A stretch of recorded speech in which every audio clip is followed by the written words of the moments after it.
No vídeo de hoje vamos falar sobre as movimentações do Ibovespa, onde saiu a Melius, código de negociação Cash 3, e entrou a PetroRecôncavo e a Vamo. Olá a todos, meu nome é Vitor Faustino, convido a todos aqueles que não são inscritos que se inscrevam. Então vamos lá.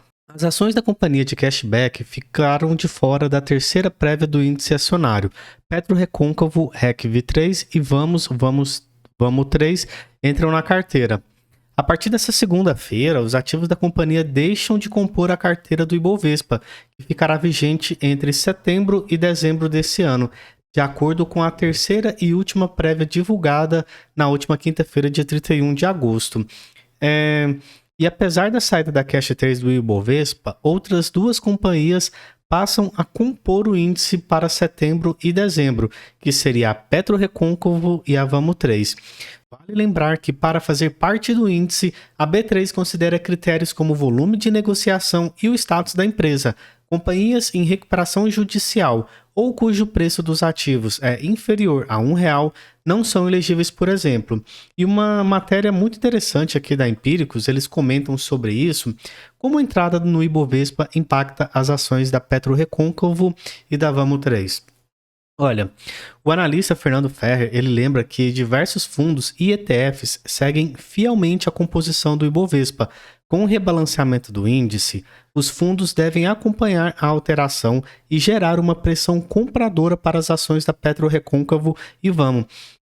Existem fundos, pessoal, que eles só investem em empresas que estão no índice no Ibov, entende? Então, o simples fato de estar lá já traz mais volume e já traz mais um volume de compra maior. Mas esse volume de compra, ele é mais no longo prazo ou mais no curto? Eu vou falar sobre isso agora. Uma vez que o Ibovespa altera, os fundos passivos já executam a ordem. Vamos dizer que são robôs preparados para estar sempre seguindo o índice. É o que explica o analista. Nossa estimativa é um incremento de volume diário para os papéis da PetroRecôncavo equivalente a 2,5 vezes o atual. Por exemplo, se ela negocia hoje 100 mil por dia, estimamos um volume adicional de 250 mil para o papel. Para a empresa Vamos, nossa expectativa é um incremento de 1,7 vezes. No entanto, Ferrer lembra que esse movimento relacionado aos fundos e ETFs é de curto prazo e deve ocorrer apenas no primeiro dia da nova composição do Ibovespa, que é a segunda-feira, dia 4 de setembro, quando as alterações do Ibovespa serão promovidas de fato. Em um período maior de tempo, segundo Ferrer, o benefício está relacionado ao fato de que as ações integrantes do Ibovespa são mais visadas e acompanhadas de perto pelos investidores e analistas, como eu falei para vocês. Falando aqui sobre a PetroRecôncavo, o que será que essa PetroRecôncavo faz? A PetroRecôncavo ela é uma operadora independente de petróleo e gás e uma das líderes em sua atuação no Brasil, com uma trajetória de 22 anos. Aqui ele fala que atualmente eles têm um total de 59 concessões e um bloco exploratório. Dessas companhias opera 32 campos na Bacia Potiguar e 26 campos na Bacia do Recôncavo. De forma pioneira, a PetroRecôncavo adquiriu em 2019 o primeiro e maior polo de produção onshore inserido na primeira etapa do programa de desinvestimento da Petrobras.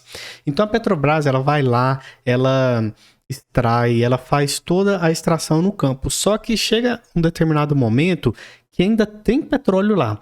Mas esse petróleo que ainda tem lá, ele não é para a Petrobras rentável ou não tão rentável quanto ela espera nos investimentos dela, na produção dela.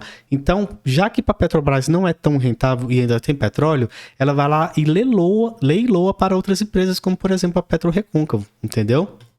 E aqui eles até falam, já nos primeiros meses de operação fomos capazes de um incremento de produção de óleo de 38,4% nos campos operados. Ou seja, eles pegaram o que a Petrobras estava fazendo e conseguiram extrair a mais 38,4% a mais do que eles estavam fazendo. Por quê? Porque eles têm uma tecnologia justamente desenvolvida para isso. E aqui eles colocaram: assumimos a operação do Polo Miranga, passando em dezembro de 2021 a ser concessionária e operadora de mais 9 campos terrestres. Então você veja que eles estão crescendo, pessoal. A PetroRecôncavo parece ser sim uma empresa bem interessante de se investir, tá? E aqui, quanto ao modelo de negócios e operacional, o modelo de negócios da companhia baseia-se na compra ou na prestação de serviços de operação de concessões de campos onshore maduros, onde operamos de forma eficiente, além de revitalizarmos e estendermos nossas reservas durante décadas. Acreditamos que o modelo de negócios verticalizado é uma vantagem competitiva sustentável para o mercado.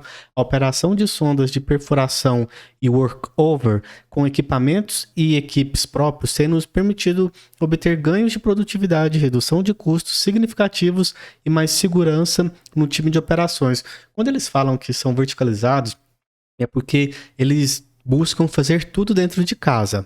Entendeu? Vamos dando um exemplo simples. É como se a JBS, né? É como se ela fosse a empresa que faz ração para gado, que faz a cria do gado, a engorda do gado, o abate do gado, toda a parte produtiva e venda, entendeu? Quando fala verticalização, é você colocar tudo para dentro de casa sem depender de um fornecedor, porque o fornecedor ele vai cobrar a margem de lucro dele. Quando você coloca tudo dentro de casa, essa margem de lucro do fornecedor não tem e você melhora a sua margem, tá? Ao longo de nossa trajetória, temos demonstrado a capacidade de incrementar a produção e reservas de forma consistente e escalável. Adicionalmente, apresentamos forte geração de fluxo de caixa nos ativos operados pela companhia, mesmo durante ciclos de baixa dos preços de petróleo e gás natural, o que acreditamos demonstrar o sucesso do nosso modelo operacional. Mas vamos dar uma conferida nas demonstrações financeiras dessa empresa? E aqui, nas demonstrações financeiras, temos que a receita líquida do segundo trimestre de 2023 foi de 658 milhões contra, no segundo trimestre de 2022, de 691 milhões. Então, no trimestre a trimestre, houve uma queda de 5%. E analisando o lucro líquido no primeiro semestre de 2023 foi de 377 milhões contra, no primeiro semestre de 2022, 532 milhões, representando uma queda aqui na receita, tá? Então, esses números é bom a gente ficar atento, porque será que está valendo a pena? Será que essa queda aqui no lucro, ela vai continuar caindo? Então, isso é sempre bom analisar. Mas tem vários outros números aqui que são informações muito interessantes de se analisar, que a empresa ela está sim apresentando índices de crescimento de produção muito fortes.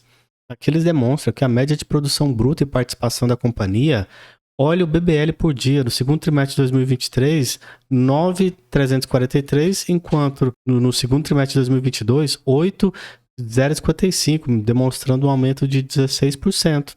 E aqui, quando você vê os vários outros ativos, ativo Potiguar mais ativo Bahia, quando somado, aqui no primeiro semestre de 2023 foi produzido 25.235 contra no primeiro semestre de 2022 19.994, um aumento de 26%. Então você veja que a produção ela está positiva, está até produzindo mais. Contudo, aí tem que avaliar outras questões para entender o que levou a essa diminuição do preço do lucro deles. Então, quando você olha aqui, como é que está o resultado aqui da controladora, comparando semestre contra semestre, de 1º de janeiro até 30 de 6 de 2023 contra 2022, você verifica aqui que onde foi o principal problema aqui, já no lucro bruto, eles já saíram mal. Porque o que aconteceu? Enquanto em 2022 a receita foi de 314 e houve custo de 195, que é algo ali por volta de 60%, sobrando 118 de lucro, aqui os custos foram bem maiores. Os custos, enquanto a receita foi de 218, o custo foi em 208. Poxa, então esse é o custo de produzir mais. Está produzindo mais, mas olha só o custo. O custo também ele está bem maior. Então está produzindo mais e não está conseguindo entregar mais do que está produzindo.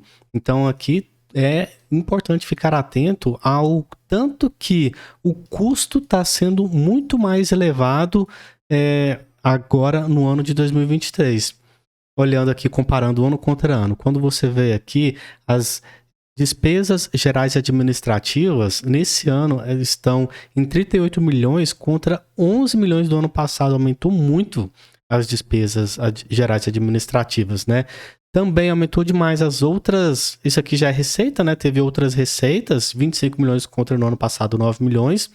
E resultado de participações societárias também foi menor, 372 contra 455. Então chegamos num lucro operacional de 369 contra 572 no mesmo período do ano passado, né? Estou comparando 6 meses com 6 meses. Olhando aqui o resultado financeiro, o resultado financeiro foi melhor. Esse ano foi de 6 milhões e 300 mil positivo e no ano passado foi de 17 milhões negativo. Então, o lucro antes dos impostos, 376 contra 554. E o que ocorreu aqui? Nós chegamos a um lucro líquido menor, tá? Você olha aqui, 377, 532, esse valor aqui dá aproximadamente uns 160 mil. E esses 160 mil, ele ocorreu em função de a receita, ela não cresceu tanto quanto, ela não cresceu, né? E os custos foram bem altos, então foi isso que quebrou a empresa. E aqui, pessoal, no site do Safra, eles fizeram até uma análise das ações da PetroRecôncavo. PetroRecôncavo perde receita com preços mais baixos, né? Que é o que eu estava falando lá da perda das receitas. E ela traz aqui uns comentários. Vale a pena investir em PetroRecôncavo, RECV3? Olha, ela tem um bom histórico operacional, pode ser replicado com novos ativos, soluções internas trazem vantagens de velocidade e custo em relação a serviços terceirizados e ela possui oportunidades de aquisição. Quais são os principais riscos? Preços do petróleo, riscos de execução à medida que aumenta o número de workovers e operações de perfuração, capacidade da empresa de renovar seus contratos de gás com preços pelo menos iguais aos contratos atuais, regulamentação governamental e questões ambientais. E aqui nessa matéria que teve no site do Valor Invest, eles falam que a PetroRecôncavo subiu, né? E na cobertura do Itaú BBA, eles têm preço-alvo nela de R$ 37,00. Ainda assim, o banco ainda projeta potencial de alta de 88% para o papel sobre o fechamento do dia anterior ao dia que foi publicada a matéria. E você investe na PetroRecôncavo ou não? Você gosta mais de petroleira mais conhecida, mais tradicional como a Petrobras, ou você está fora desse ramo? Coloca aqui nos comentários. Muito obrigado por ter ficado até aqui. Meu nome é Vitor Faustino, tamo junto, é só o começo.